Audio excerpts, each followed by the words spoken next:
I'm Jacob Courtwright, and this is The Locker Room.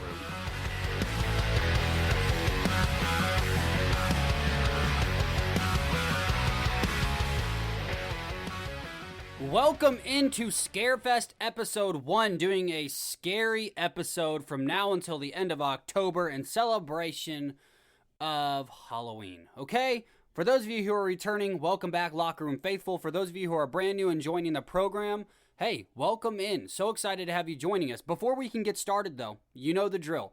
Make sure you're following the Locker Room on our social media. TLR Podcast 615. That is TLR Podcast 615. We have exclusive content, giveaways, hilarious videos that are only on our YouTubes, our Instagrams, Twitter. So in order to stay up to date with everything the Locker Room has going on, make sure you're following our social media.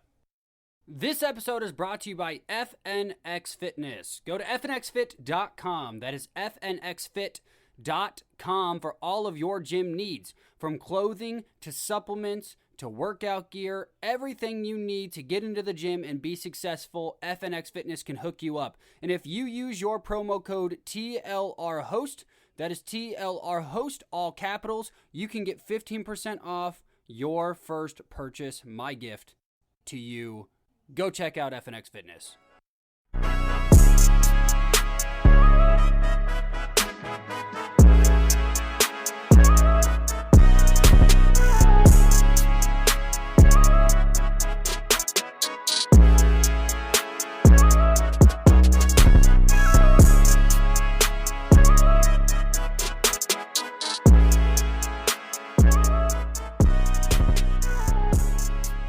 In celebration of Scarefest Episode 1, I'm going to list my top 5 scary movies of all time. Now, several of you who are part of our Instagram family, which does need to grow, so if you want to help us out, TLR Podcast 615 on Instagram, several of you wrote in movies or scary movies that you thought were the scariest when you were a kid. So I'm going to read a couple of those, then I'm going to give you my top 5 scary movies of all time, and then we'll talk a little sports. But first, to the Halloween celebrations.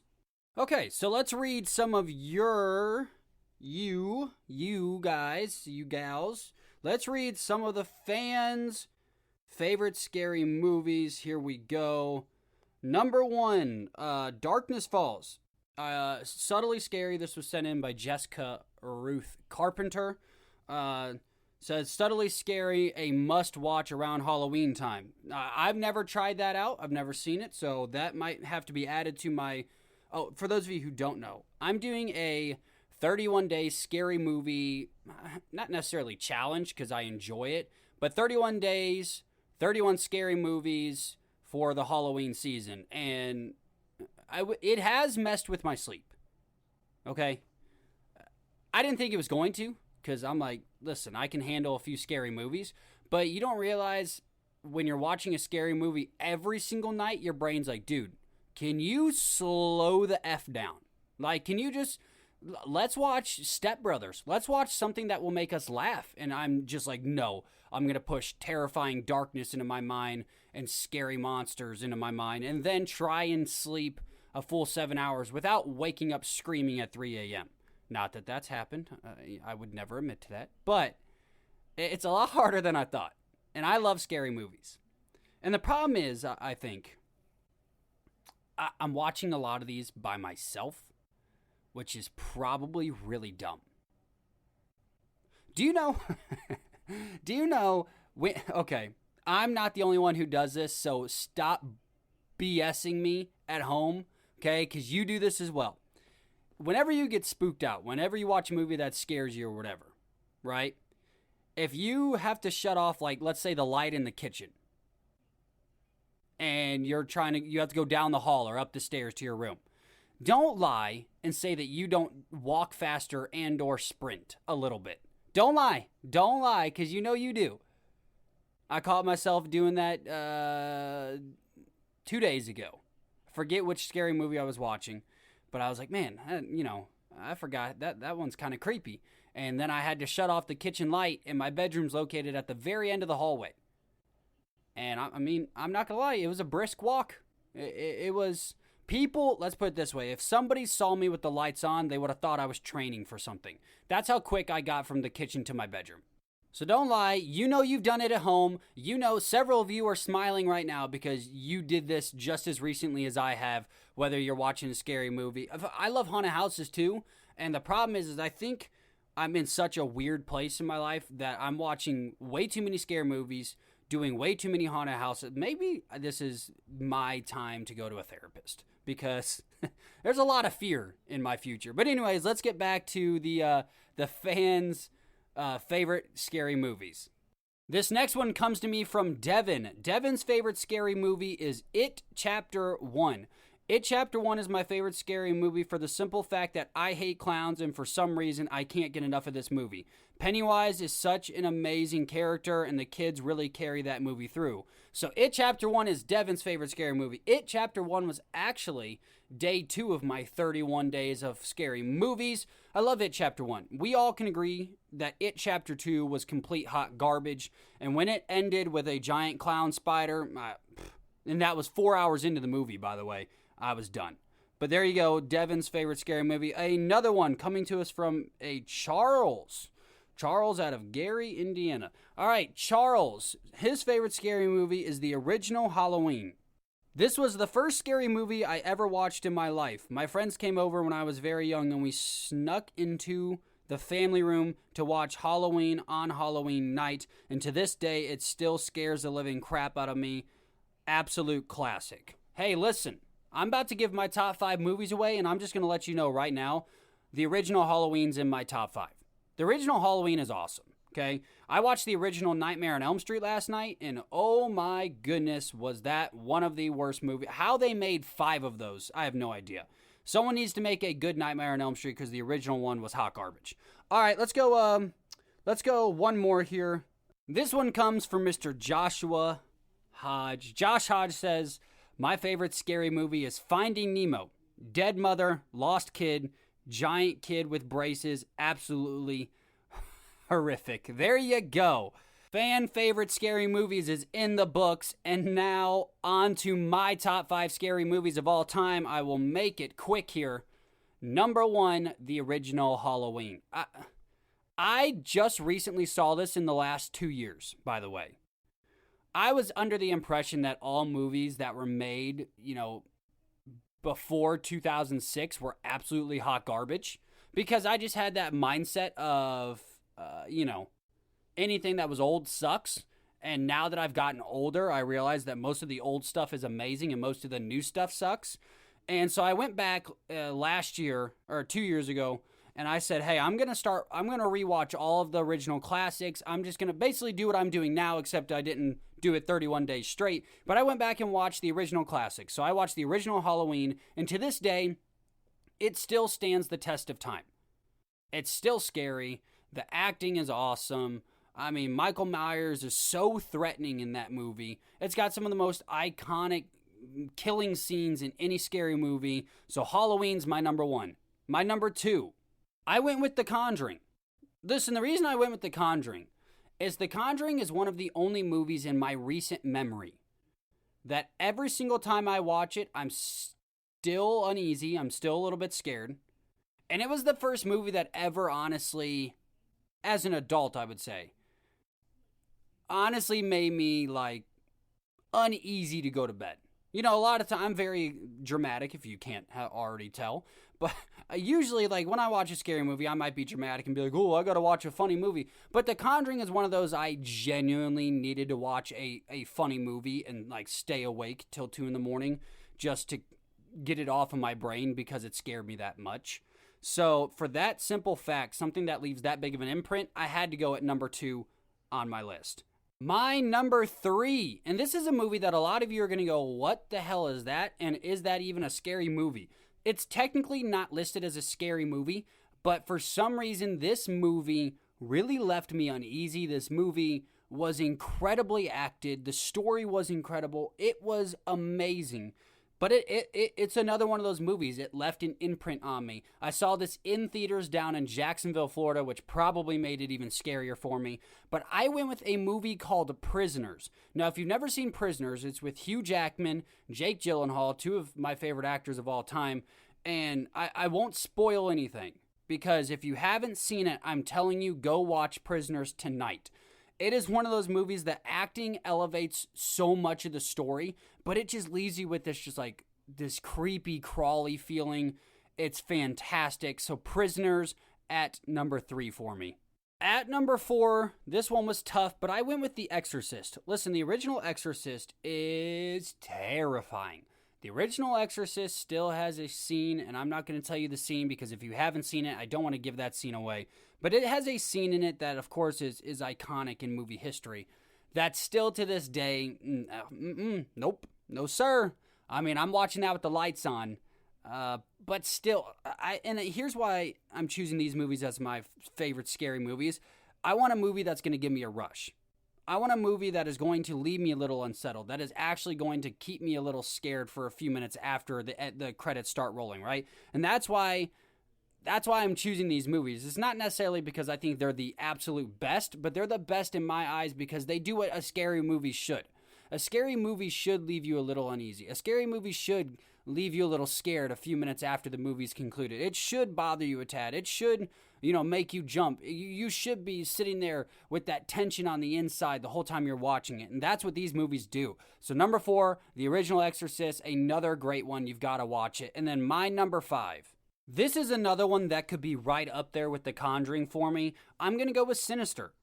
Sinister has some grueling images that have been imprinted in my brain. And the more I'm talking about this, it's probably not good that I've been subject to all this and that I'm going through a 31-day Halloween challenge.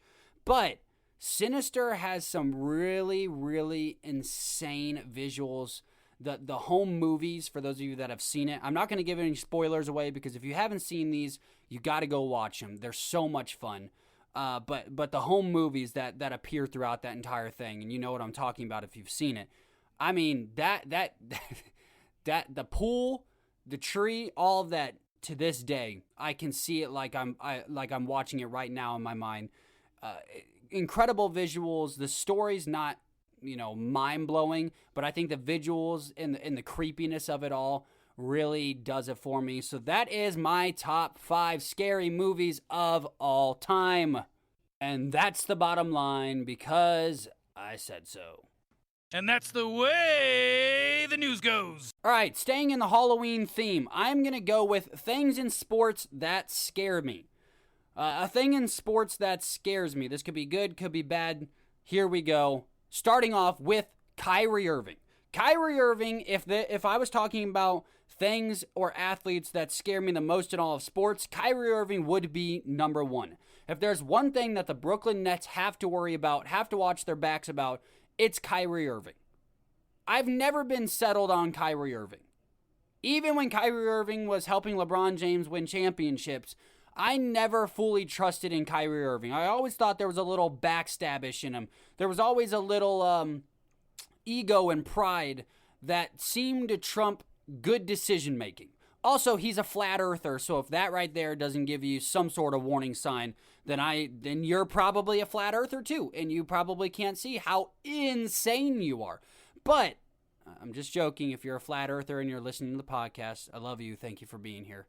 And also, if you're a Karen, please don't hit me up in the DMs because you're not going to like what I write back to you. But anyways, Kyrie Irving's terrifying for a couple of reasons. The first reason being, Kyrie Irving has a problem with authority, but also has a problem with being a leader. Kyrie Irving has a problem with authority, but also has a problem being a leader. See, we saw very early on in Kyrie Irving's career, he was not happy that LeBron James came back. We saw very early on, he was very content being on a crappy Cavaliers team and just being the guy. The guy that everybody said was the best. Not only was he the best player on the team, but everybody said and told him every single day how great he was and how he was keeping the organization afloat and he didn't have to share the ball with anybody. Everything revolved around Kyrie Irving. And he loved that. And when there was any pushback, the second LeBron got back to Cleveland, all that pushback started happening from Kyrie Irving's side. Now, all of this eventually came out after LeBron James left Cleveland again, but from what we hear and from the reports, Kyrie Irving was a nightmare. Didn't deal well with the authority, didn't deal well with the coaching staff. So guess what? He goes to Boston. LeBron, he ends up going to Boston. And guess what happened in Boston? The same thing that was going to happen in Cleveland. Kyrie Irving wanted the team to revolve simply around him. He couldn't stay healthy enough for that to happen, and guess what? The team in Boston didn't revolve around him. It revolved around Jaylen Brown, Jason Tatum, all the other pieces that were there. Especially, that team does not revolve around a singular player. Now it does now because Jason Tatum is emerging as such a superstar, but the one thing that Boston's always been amazing at is playing as a team. I put Boston in that same category as the Spurs. They play very good team basketball, and when all of their pieces are healthy, they've not had a very healthy team over the last couple of years. I think Boston's right up in that upper echelon of good all-around teams. But Kyrie Irving wanted the whole system to revolve around him. And we heard that there was a lot of pushback from management and from coaches. So guess what? Kyrie Irving goes to Brooklyn, and he wants everything to revolve around him. Not KD, not James Harden, who are both better than him. He wants everything to revolve around him. See, it wouldn't be as bad if you were a great leader. When you're LeBron James, everything can revolve around you. When you're James Harden in Houston, everything can revolve around you. When you're Chris Paul, everything can revolve around you. Guess why? Because you're a great leader. See, Chris Paul's done a brilliant thing for the Phoenix Suns in the fact that, in my personal opinion, he's solidified himself as a top 5 point guard, even making it to the championship last year. But Chris Paul is the prime example of a team revolving around him, but not revolving around him at the same time. That's what a great leader does. A great leader takes all the brunt of the media. A good leader makes sure that they try and take the game-winning shots. They will their team to victories, but at the same time, it's all about the team. That's what great leaders do. Great leaders lead a team. Kyrie Irving has never been able to lead anybody or anything. In fact, I would say Kyrie Irving is one of the worst leaders of the superstar calibers that we have out there today. Another reason I would be terrified of Kyrie Irving. Kyrie Irving can't stay healthy.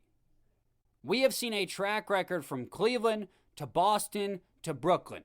Kyrie Irving cannot stay on a basketball court for more than 40 games a year. He's amazing when he does. Best ball handler in the league. Best rim finisher probably, I would say, in the league. But he can never stay healthy. So I'm terrified because he's a bad leader. I'm terrified because he has a problem with management. I'm terrified because Kyrie Irving can't seem to stay healthy. And lastly, the biggest reason I'm terrified of Kyrie Irving is a psycho. And I know what you're saying. Wow, Jacob, that seems very harsh. Listen, it's pretty harsh. And I can be dramatic, but Kyrie Irving is a psycho. That's not being over dramatic in my opinion. Okay? Kyrie Irving, he's a flat earther. So right there, a little bit psycho. But Kyrie Irving and this whole vaccine and this whole retirement thing and this whole I need to take 3 weeks off in the middle of the season to get my head right. I've bashed Kyrie Irving all the time on the show for the simple fact that Kyrie Irving has a loud mouth, a loud Twitter hand, but never does anything about it. And when he does do something about it, he does it to where he gains a lot of the attention from it. He doesn't spend 2 months in the summer trying to help the inner cities. No. He takes off 3 weeks in the middle of the NBA season so everybody on SportsCenter, everybody in the sports community talks about why Kyrie Irving isn't there and how he's making such a sacrifice for his community. Bullcrap. Make that sacrifice during the summer. No, instead you want to go to Cabo. Instead you want to travel. Okay. That's the problem I have with Kyrie Irving. He's a selfish, lying, annoying person. And I've always said, if you have such a passion for what's going on in America, then stop what you're doing. You have the money to do this. It's not like you have to play ball. You have the money to do this. Stop what you're doing and fight for that agenda, whatever it is. Put your money where your mouth is. But now the big problem is Kyrie Irving doesn't want to get vaccinated, which out of all people, I thought he would be one of the very first ones. But he's not wanting to get vaccinated, which means that he cannot play in home games for the Brooklyn Nets. He's right now not eligible to play a single minute of basketball in Brooklyn. I'm not going to get into what should be mandatory and what should not be, but guess what? This is your job. They're telling you that you have to do XYZ if you want to work here, and he's not even talking to the media about it. He's not showing up to media days. He can't show up to media days in Brooklyn because he doesn't have the vaccine. As of right now, he can't play a single home game for the Brooklyn Nets. As of right now, they said that they're looking at trading him, and he said he will retire. I am terrified of Kyrie Irving because Kyrie Irving is going to bring down an organization. That organization being the Brooklyn Nets. Right now, he's got Brooklyn hostage. You either let me sit at home, not get vaccinated, not play the home games, play some of the road games, and play in the playoffs, which he couldn't even play the home playoff games at this point, according to the rules.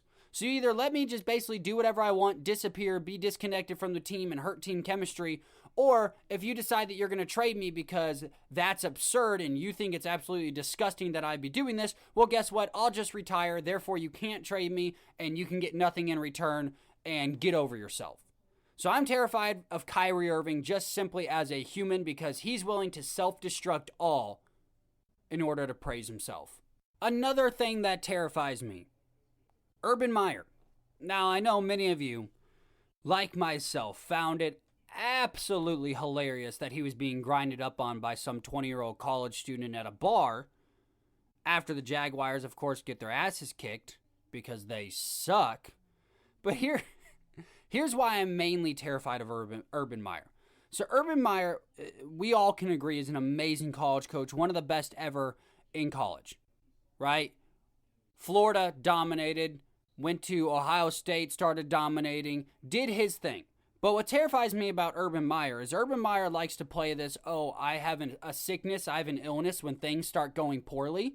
And right now, it looks like the pressure of Jacksonville is starting to get to Urban Meyer. This was something that I thought Jacksonville did a very Jacksonville-like thing and signed Urban Meyer, which I thought was the wrong move. Now, Urban Meyer's an amazing coach when it comes to college, but we have never seen a success rate from Urban Meyer in the NFL. I didn't like the way that he drafted a lot of his first round. I still don't like the way that he's putting Trevor Lawrence into situations where Lawrence is having to throw the ball 38 to 45 times in order for them to even be in a game. And I don't think that that's the right way to be successful in the NFL unless you're Patrick Mahomes or unless you're Aaron Rodgers. You shouldn't be throwing the ball 35 to 38 times, especially when you have Robinson, a pretty decent running back, in your backfield. So all that to say this is Jacksonville needs to be worried that Urban Meyer's head is not where it needs to be. And if I'm Jacksonville, the thing that I'm most worried about is that Urban Meyer is going to pull this health issue that he always pulls.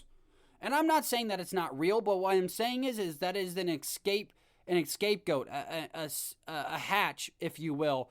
To every time Urban Meyer starts to fail, he uses, I've got a sickness, remember, I've got XYZ, and then he just dips out of that escape hatch, and you never hear from him for 3 to 4 years, and then he does some commentary, and then he's back in the public's eye, and everybody goes, we remember how great you are. And what I'm worried about is the Jacksonville Jaguars losing their new head coach already. He's not used to not winning. He's not used to things being tough. He's already made the comment, every week you're playing Alabama. He's already feeling the pressure. He's not putting Trevor Lawrence in a good situation to succeed. I don't think he's particularly coaching all that great.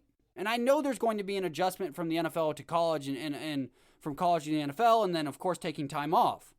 But at some point, everybody's got to wake up and realize how scary it is that Urban Meyer is the head coach of the Jacksonville Jaguars. Because I don't think that Urban Meyer is going to be lasting too much longer. I get that vibe from him. I've seen it one too many times. So if I'm the Jacksonville Jaguars, I'm terrified at my head coaching pick.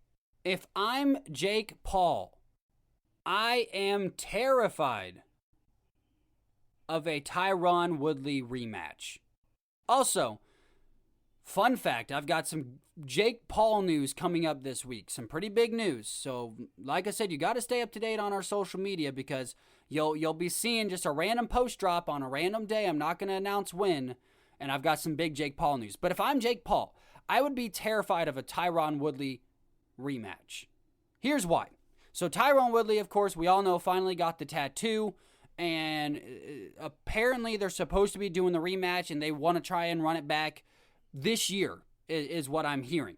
Tyrone Woodley, he got his bag, and which is what I was worried about in the first match, that Tyrone Woodley was there just to kind of not be embarrassed, which he wasn't. You know, he landed the only significant shot of the entire match. The match was long, it was boring, there was a lot of ducking, a lot of dodging. Tyrone Woodley connected on one major punch that if the ropes weren't there, Jake goes down, probably gets knocked out. It's over. We don't have to hear about Jake Paul ever again.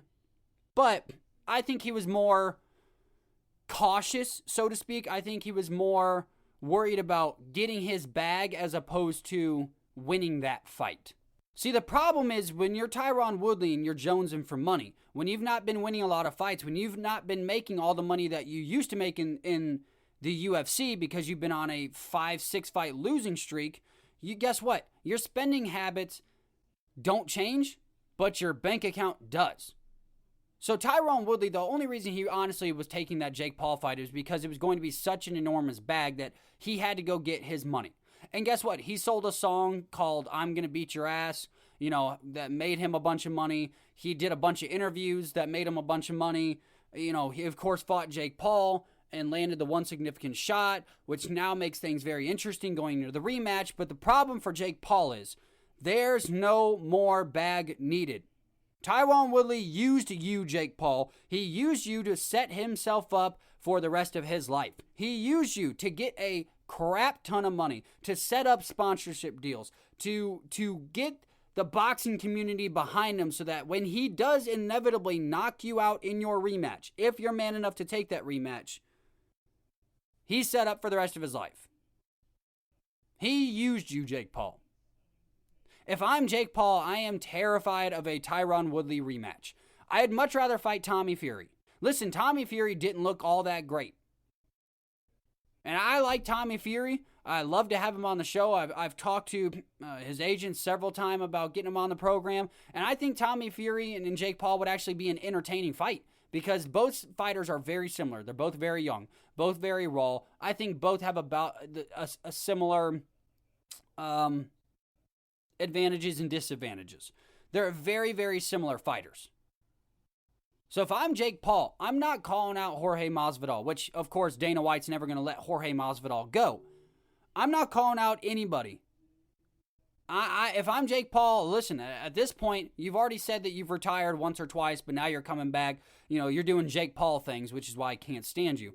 But I would be terrified of a Tyrone Woodley rematch. Because if that rematch happens, Jake not only is hitting the canvas, I will put money on this. Jake not only is hitting the canvas, but Jake Paul, as we know it, will be done. No more boxer Jake Paul.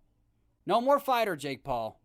It will just be former amateur boxer and YouTube and podcast star Jake Paul. If I'm the AFC, I am terrified of Justin Herbert. This isn't because I'm an Oregon Ducks fan. This isn't because I love Justin Herbert and I have Justin Herbert's socks, I have Justin Herbert's jersey, and Justin Herbert is one of my all-time favorite Oregon Ducks players of all time. Marcus Mariota, the Hawaiian Angel, will of course reign supreme at number 1. But the AFC should be terrified of the Chargers. Should be terrified of Justin Herbert and the Chargers is probably the best way to put it. This is a division, especially the Chargers division. This is a division that will go as the quarterbacks go. How Patrick Mahomes goes is how the Kansas City Chiefs are going to go. How the Denver Broncos go is based on how Teddy Bridgewater can play. How the Raiders go is based on what can Derek Carr do for us. But how the Chargers go is definitely dependent on Justin Herbert. You see, Justin Herbert already has 6 games of 3 touchdowns, 300 plus yards, 0 interceptions in his very young career. Justin Herbert, the youngest person ever to have 500 completions before his 20th birthday. Justin Herbert, this is no fluke. It's no fluke that Justin Herbert is winning football games. It's no fluke that Justin Herbert is putting up Patrick Mahomes-like numbers. Justin Herbert, and I truly believe this, not only will be a Hall of Famer, but Justin Herbert is on his way to being the second best quarterback in all of the AFC. Patrick Mahomes is, of course, we all know, on another level. He's amazing. But Justin Herbert is slowly climbing that ladder, and he's only been, played 19 total games. But if I'm in the AFC, especially if I'm in the Chargers division, I'm terrified of Justin Herbert and the Chargers. They knocked off the undefeated Raiders last night and Derek Carr. Because, also, by the way, the Chargers have a defense. Like, Bosa can straight out ball.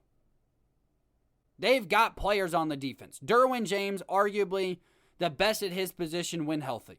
I truly believe that. I mean, he's been sidelined by 2 horrific injuries back to back, and when he's healthy, I'm telling you, he's got a great upper body strength. He's quick. He's got great instincts. I'm a big Derwin James fan. But this all boils down to Justin Herbert getting the Chargers out of what the Chargers do best, and that is lose single possession football games.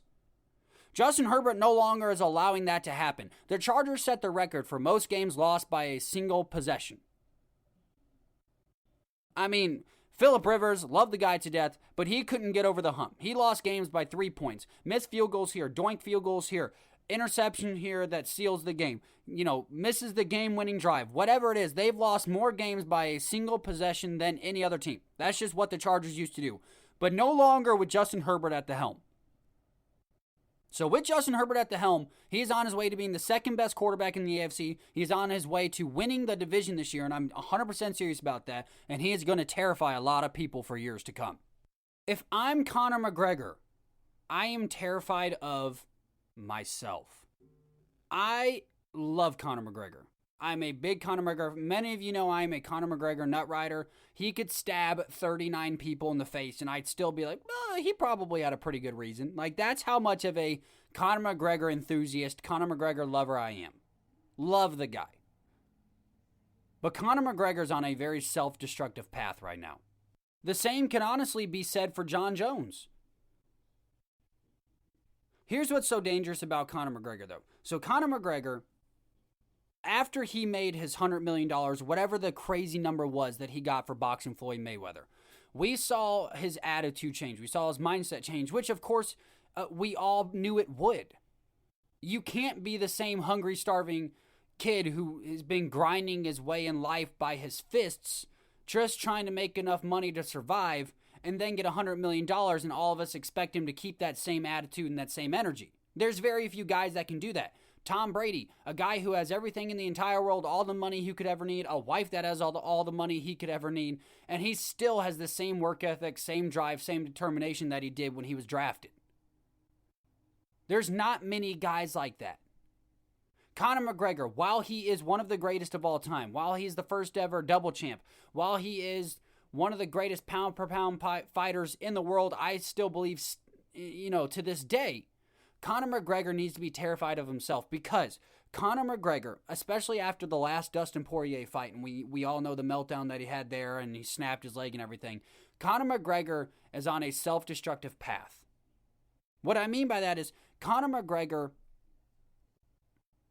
is not doing what he needs to be doing in order to get back into an octagon. But the problem is he's still walking back into an octagon. Conor McGregor needs to just shut himself off from the world, go into some sort of Zen mode, and reevaluate his life, reevaluate what he wants to do from now on. I mean, he's fighting Machine Gun Kelly at award shows. The problem with Conor is that Conor is self-destructive, so he should be terrified of the very person that he is. He's self-destructing all over. He says he's going to train and come back, but the problem with Conor McGregor is the second he lost the mindset that got him to where he is, he became an even more dangerous human. See, guys like that, when you grind your way to the top, like the Manny Pacquiaos of the world, there's very few guys like that literally, went from nothing to one of the greatest of all time and still kept themselves, still kept their humility, still kept their same drive. Like I just said, Conor McGregor needs to be terrified of who he is becoming. He needs to refocus on what's important in his life. Because he's on the verge of not only damaging his family, he's on the verge of putting himself in serious risk if he decides to walk back into an octagon with the same mindset, the same focused determination that he walked into in the last Dustin Poirier fight. Like his leg kicks, he used so much aggression and motion that he literally snapped his own leg in half. Everybody knows that follows fighting pretty religiously like I do and like Steve does. You don't walk in there throwing your hardest. Everything's about 68 to 75%. And it's repetition. Repetition. If you watch great fighters, they just chop away at the same spot 10 times in a row until eventually when you're throwing 70%, it starts feeling like 80%. And then when you do throw 100%, now you've broken their will. See, Conor McGregor is going into life at 100 miles an hour all over the board. And I'm just terrified that Conor McGregor is going to end up doing something either really dumb or getting himself into a really bad accident because he is self-destructing. And finally, if I am the Dallas Cowboys, well, I hate you, but if I'm the Dallas Cowboys, I am terrified of Mike McCarthy. I'm not terrified of my quarterback who just came off of a gruesome injury because Dak Prescott's playing good football. I'm not terrified of Ezekiel Elliott, who this year is starting to look like the Zeke that we used to know.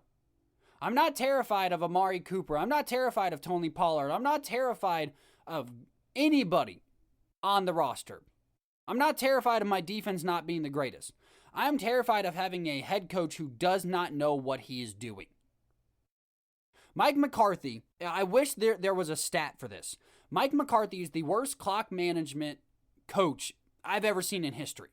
If it wasn't for the simple fact that his players have made plays, if it wasn't for the simple fact that he had a kicker that bombed a 56-yarder to win him a game, Mike McCarthy not only would have the Dallas Cowboys with a losing record right now, but Mike McCarthy might already be out of a job this early into the season. I truly believe that. How do you not know how to manage a clock?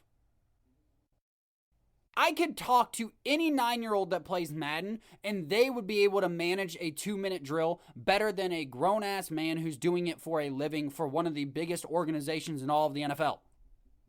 Mike McCarthy is a joke as a head coach. And the best part is he has the lamest excuses after the game. Well, I knew how much time was on the clock. We were just trying to get a field goal. You were not trying to get a 56-yard field goal to win the game. You had 38 seconds left where they could have driven it down, had a couple more easy pass plays. You had one timeout, done and done. That's good clock management. Don't then come to the media afterwards and say, oh, well, we wanted a 50-plus yard field goal. No, that's not getting your team into a good position to be successful. Any 2-minute drill, even though the Cowboys won Sunday's game pretty handily, any 2-minute drill, even if they're up by 2 touchdowns, he has botched. Another reason I would be terrified of Mike McCarthy. Mike McCarthy does not know how to run an offense. Mike McCarthy has zero clue on what will make the Dallas Cowboys offense successful. And I know that the Dallas Cowboys offense has looked pretty decent this year. You want to know why? Because Ezekiel Elliott starting to run the football like old Zeke, and you finally got your quarterback back.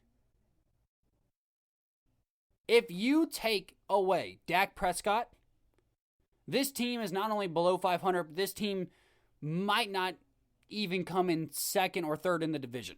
They are right there with the Philadelphia Eagles. Dak Prescott is covering up for a lot of and that's what great quarterbacks do, by the way. Great quarterbacks cover up for a lot of the mess that the head coach and the other failing parts of the team leave. I mean, Patrick Mahomes is playing with a horrible defense right now. And I mean a horrible defense right now. Statistically, they are the worst defense since the 2019 Miami Dolphins when they were tanking for the number 1 pick. Purposely tanking. Patrick Mahomes single-handedly is keeping that franchise afloat. But in this instance, it's not the horrible defense. I mean, their defense isn't great. It's not the offense. It's not the special teams. It's the head coach that Dak Prescott is trying to overcome. And if it wasn't for the simple fact that Dak Prescott is playing great football, Ezekiel Elliott, Tony Pollard, Amari Cooper, if it wasn't for the simple fact that CeeDee Lamb, all these guys are playing really good football right now, especially on the offensive side, they would be in a lot of trouble because they have had a head coach that has put them in terrible positions and has almost screwed them out of 2 of their first 4 games of the year. And lastly, I would be terrified if I listened to the Locker Room Podcast and I did not follow the Locker Room Podcast on social media so I can take part in all that they have going on. I would be terrified to miss out on exclusive videos, miss out on exclusive content. I would be terrified to lose out on giveaways. Do you like giveaways? Do you know what giveaways stand for? Free stuff. I would be terrified. But good news. The superhero of the horror film is here. I am the sheriff with the flashlight here to save the day. All you got to do is be smart enough to get in the back of my car and we will drive away. I ain't investigating jack crap the second I get to that haunted house, okay? Not at all. See ya.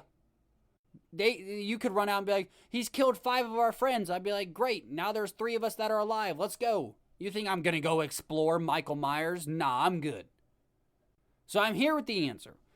Just follow the Locker Room Podcast on social media, TLR Podcast 615. That is TLR Podcast 615 on our social media, and you can stay up to date with everything we have going on. I want to thank everybody for tuning in today. I want to thank my returning listeners, the Locker Room Faithful as I call you. I want to thank my new listeners. You could be part of the Locker Room Faithful. It's simple. Just keep listening. I mean, that's it. That's literally all you got to do. And if you like this, share it with a friend. It does more for me than you could possibly know. Once again, everybody, I'm Jacob Courtwright. This is The Locker Room.